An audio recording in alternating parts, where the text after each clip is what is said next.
Coach, I kind of just curious. With 6 straight losses, have you been part of a losing streak like this before at any of your stops playing, coaching?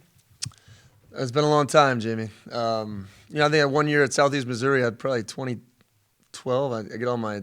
We were 3-9, I believe. Other than that, we've been really successful.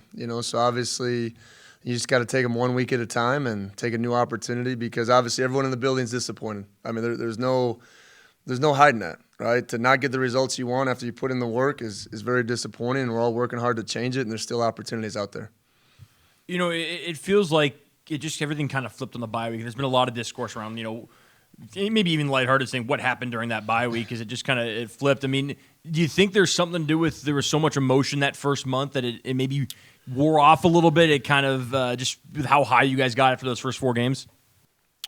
Well, I think initially, we talked about it. There is some success adversity, and maybe we didn't handle it the right way initially coming off the bye week, but we got humbled real quick and snapped out of it. So I don't think there's any one thing that I would point to. The process stayed the same. I thought the energy levels and how we attack practice, I've been open and honest with sometimes we've been really, really good and sometimes we've fallen short. I mean, that's the natural ebbs and flows of being on a team. So I feel like our process has been really good.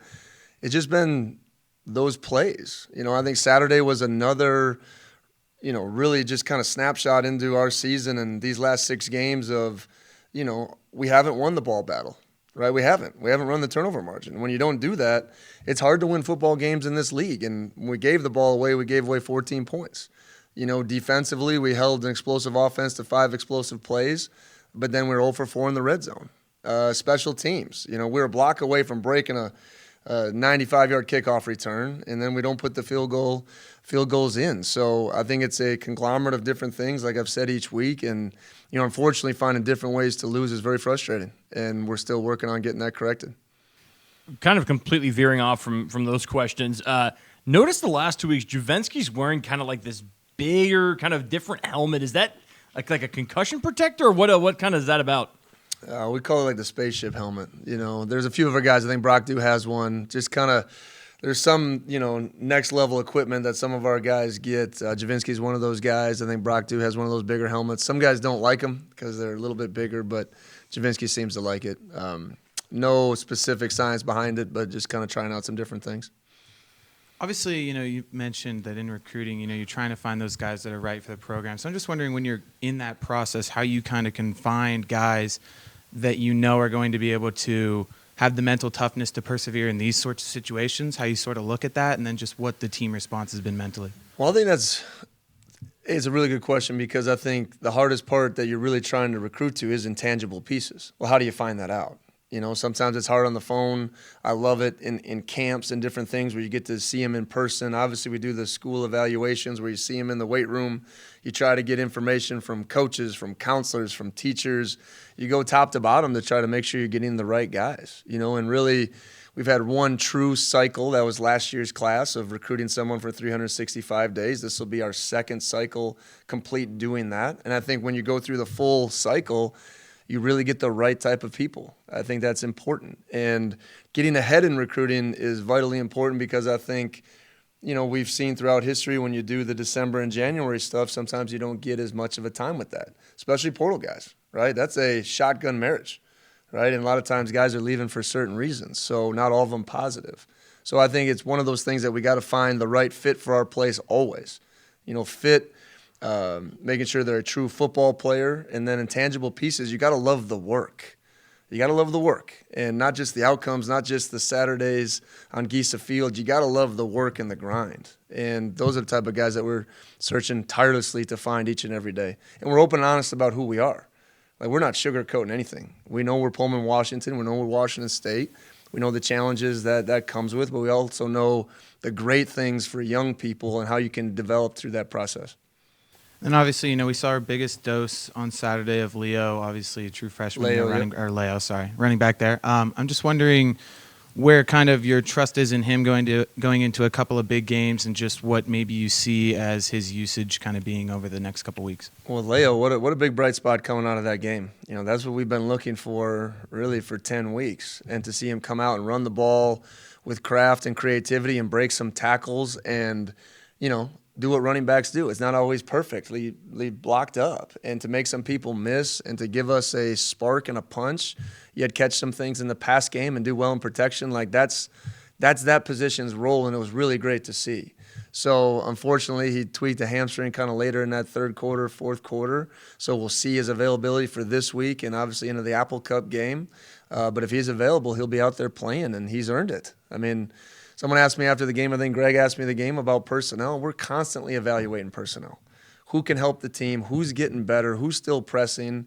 And Leo's been one of those guys. So excited about what he did. I put Javinsky in that category. I thought he did some really solid things in that football game. So it's exciting to see a couple of young backs step up, especially when needed. On the touchdown pass to Cooper, Leo was actually in the pile, kind of pushing him over the goal line. How much of things like that do you see in him, and how much of that is the reason why he's out there? Well, Leo, once you really get to know him, he's just playing ball. You know what I mean? He looks at it that way. I don't think he feels pressure. He's kind of a lighthearted guy, a lot of smile on his face, a lot of yes, coach. Those recruiting conversations were hard sometimes. It's a lot of me talking, and he says, yes, coach.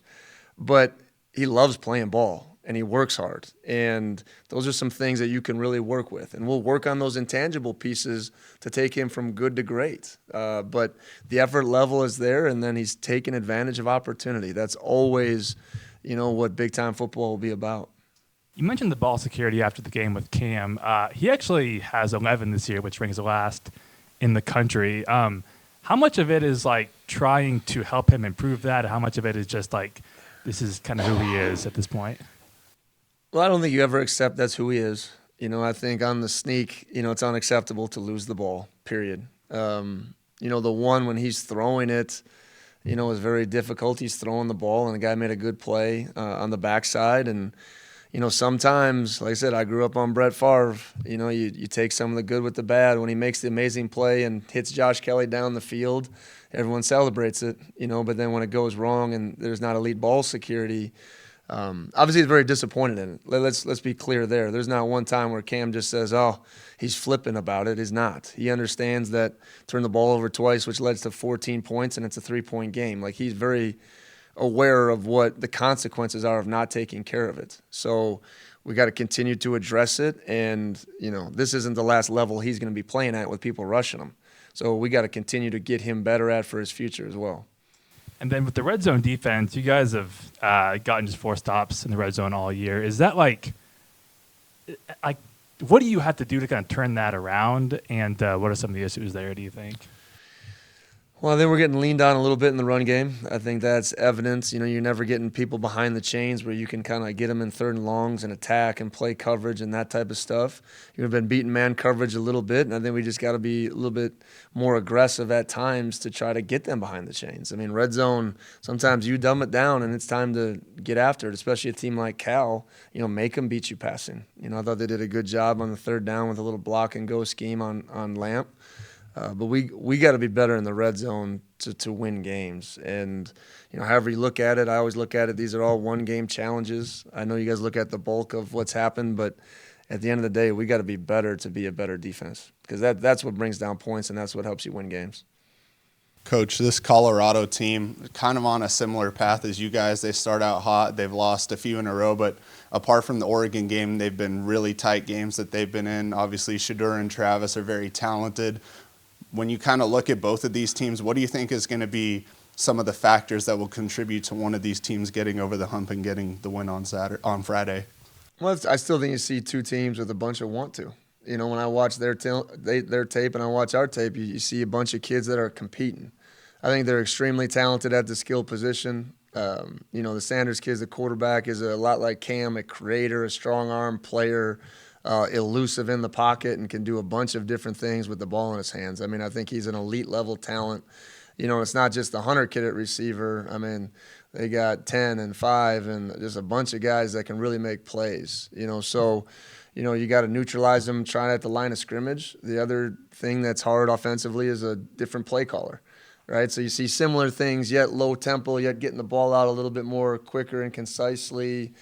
So it's hard to kind of navigate, some of those challenges as well. And defensively, when you watch CU, you're going to see a team that dictates defense, right? They're going to attack, you in all different phases. You know, they're not a big drop eight operation. They're going to try to dictate to you and find different ways to be aggressive. So I think you see a team that's playing extremely hard. It's a credit to, you know, Coach Sanders and what he's building there and what they're fighting for as well. And every challenge in this league is real, right? And it can be two hungry teams Friday night in the Palouse, and we're trying to send our seniors off the right way.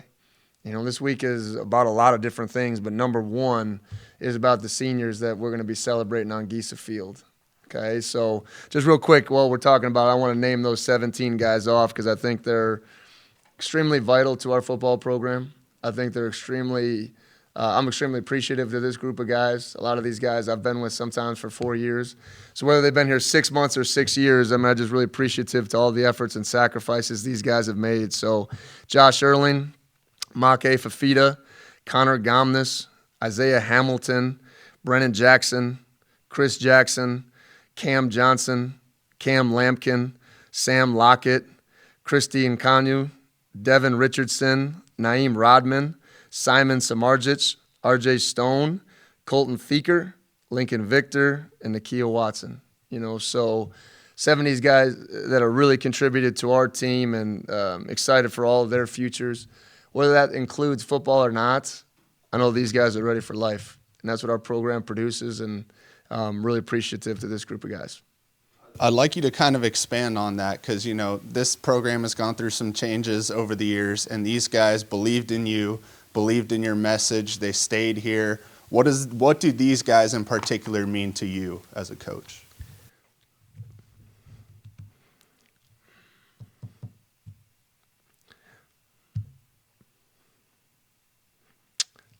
Hard for me to talk a little bit without getting emotional. Sorry.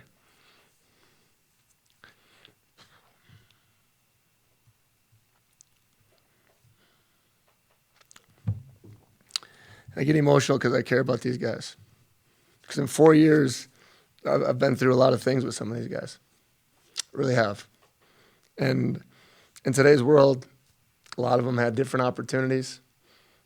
I get to see every day. A lot of people get to see, you know, guys sacking and making plays and catching balls.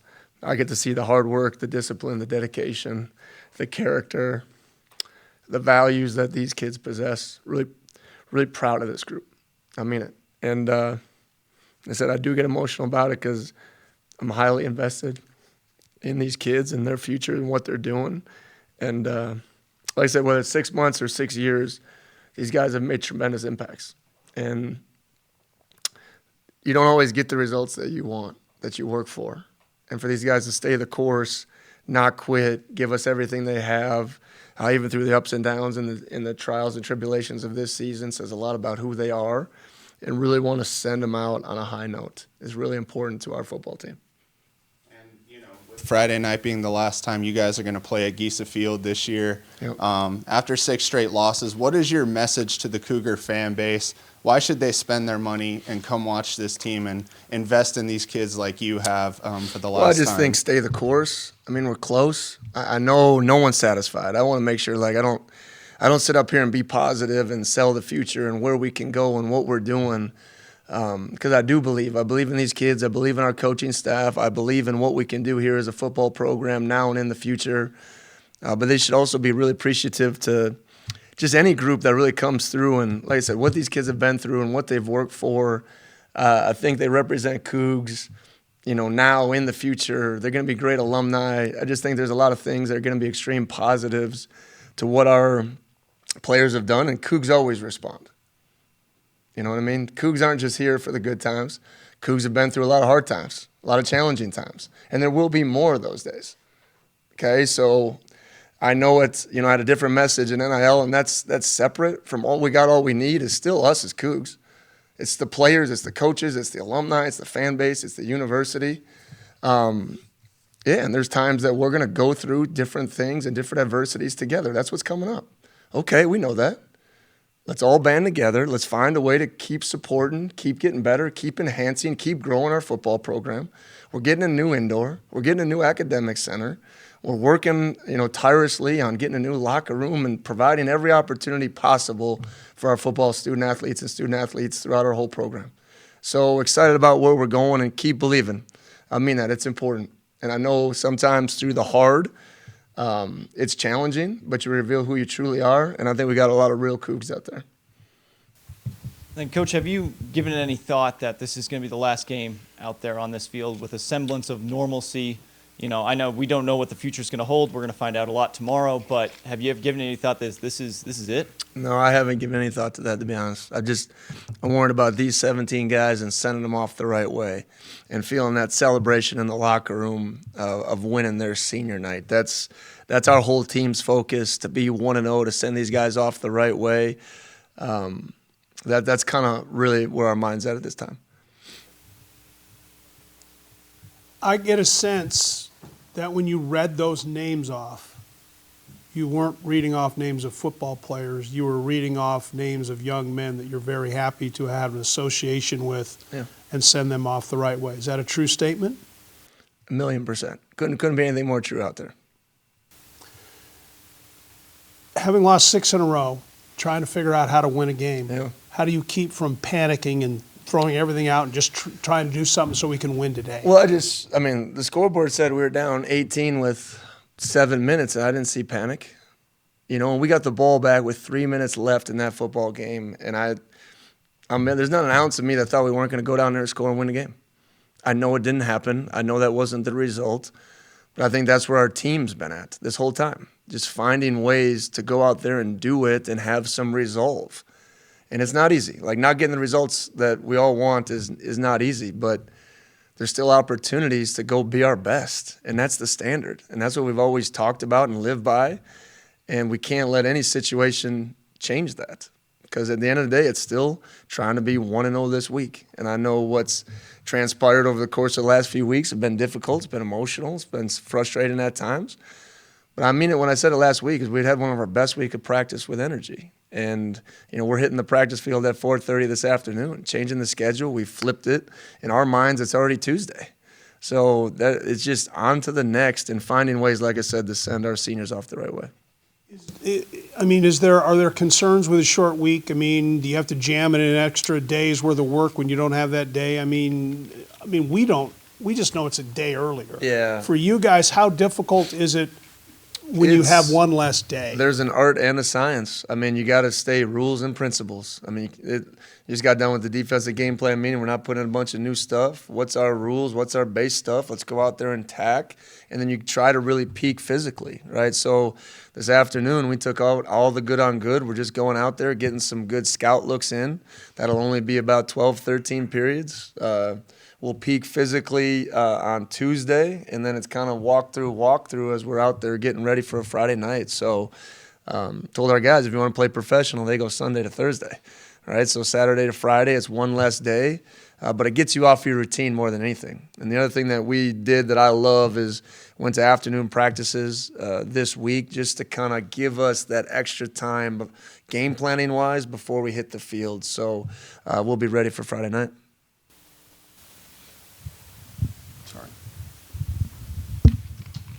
Coach, excuse me. Just kind of want to ask about a couple of the names you mentioned on that senior list, specifically Connor and Maake. I know have another year. Are they not using that year? Yeah, both of them are ready to enter the world of work. You know, Connor's going to be studying abroad next semester, and I'm going to be excited for him. And Maake is graduating with his engineering degree, and just so proud of those two guys. And obviously their choice, excited for both of them. And if I'm not mistaken, did you not mention Ahmad McCullough? I did not mention Ahmad, no. Is he getting another year? Yeah, he'll be petitioning for a medical that happened when he was at Maryland. You know, we were talking earlier a little bit about kind of Cam's ball security, and you know, I know you mentioned he's not flipping about it. Was there a thought at all on Saturday, just even to give him a drive off, just to kind of let him recollect a little bit and just give John a little time in there? No, because besides the takeaways, we felt there was a 3-and-out early in the football game, and after that, we felt like we were in good position. Cam's our quarterback; he'll always be our quarterback, and he gives us the best chance to win. You know, game in and game out. Without costing yourself any money, because I wouldn't want to do that. Were there any plays on that game tape, especially maybe that third fumble throw kind of deal that really kind of you found striking, or even sent into the Pac-12 for review? You know, it's hard when they go to the review and they take it from all angles. I mean, sending those things in, don't get you very far. I mean, there's another situation with kind of the weird, kind of stoppage of play deal that we just want some clarification on. But other than that, we played it pretty straight up this week. Obviously, pretty deep receiver group, but I'm just wondering the last week and then especially against California, Josh Kelly's kind of come back on, at least, statistically and in the numbers, the 9 catches against Cal. Just since that Oregon State game up to now, do you feel like it was maybe sort of an injury thing? I know he's a little bit banged up at times, or just where that kind of turnaround has come for him? Well, I think the biggest thing with Josh, Josh is his only limiter. I've said that many times. He's capable of doing really, really great things. He got banged up in the UCLA game, which has been really challenging. And also, you got to know a receiver, you don't get to control where the ball goes either, right? So I think there's a lot of things when Josh is playing at max capacity, he's tough to deal with. He is, And then we got Lincoln on the inside and we got Kyle on the outside. So these guys got to continue as a group to get better. I think Josh had a really good game, and we've needed that, and shows that he can take it, over the top too. So we wanted to take more shots. I thought we did that in the game. We didn't always hit him, but I thought there was a willingness to take the ball down the field, and Josh is a big part of that. You mentioned last week how when the portal opens in a couple of weeks, it's going to be open season on your players. Obviously, who knows how that's going to play out, but is any part of you trying to kind of soak up the time that you get with these guys, depending on how that kind of plays out? Well, I do that regardless. I got an opportunity. Coach Bull would say that to us all the time. He would, because one time I got to coach 2 guys in the safety room that are still playing the NFL today, and he's like, Jake, you need to enjoy this, right? I don't know if you'll coach 2 caliber players like this ever again in the same room. So I reminded our coaches of that, even through some of the hard and the struggle. It's like, enjoy these guys. Enjoy the work they've put in. Make it fun, hold them accountable, make them disciplined and focused to what they need to do, but also understand that, this is a culmination always since January working with this team, right? And we're still fighting for a lot of things, but understand that part of it.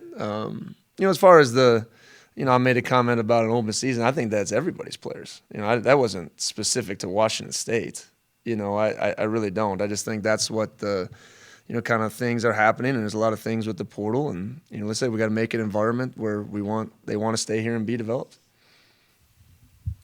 We saw the emotion with you, and there's got to be emotion with 17 seniors. The fact you still have another game left to play, does that make it easier for everybody to get maybe past that emotion a little quicker, a little easier?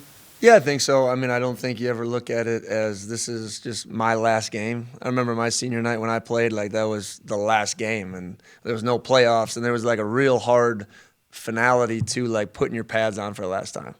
Because what else was final is I was not playing again. I knew that, okay? So it's different, I think, whenever you're a senior night, you're still going to play. You're going to strap them on again. I think it brings up different emotions about the place more than anything, and the fans and Gisa Field and the pageantry and being here and coming out of our locker room. Those are the emotions of it versus being some of the guys last time playing. So I think that's where, just been really appreciative of our fan base this season.